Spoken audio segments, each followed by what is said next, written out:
Hello everyone, I'm Claudia Medina. I'm a student at AMU and I just finished doing my lab number 6 and I'm gonna walk you through it and show you pretty much what I did to be able to complete that lab.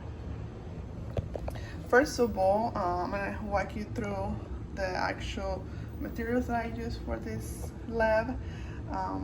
So I use a syringe. It already obviously has a cap because I just finished doing the experiment. Ruler. I used 2 different styrofoam cups and I'll tell you why. Obviously thermometer, some crash ice, which my ice is pretty melted already.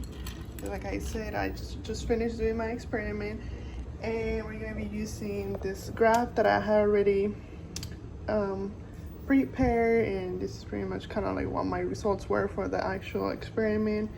And I'm gonna be using my computer for the timer. So the very first thing that you're gonna do, obviously you're gonna put the cap on the syringe and you're gonna put it halfway through.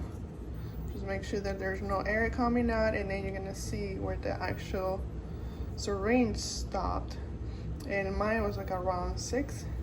After you do that, you're gonna do an ambient temperature.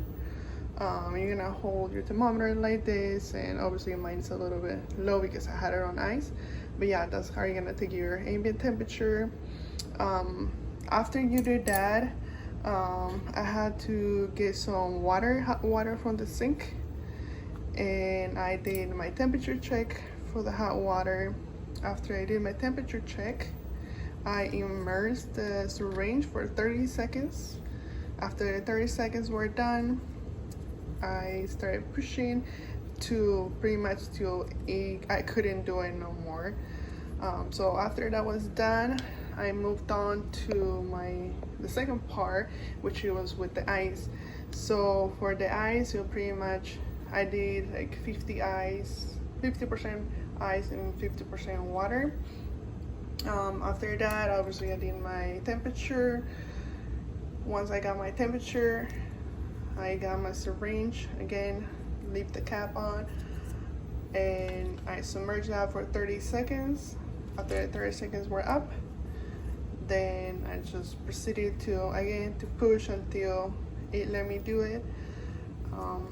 But yeah, that was pretty much all for the experiment. Thank you.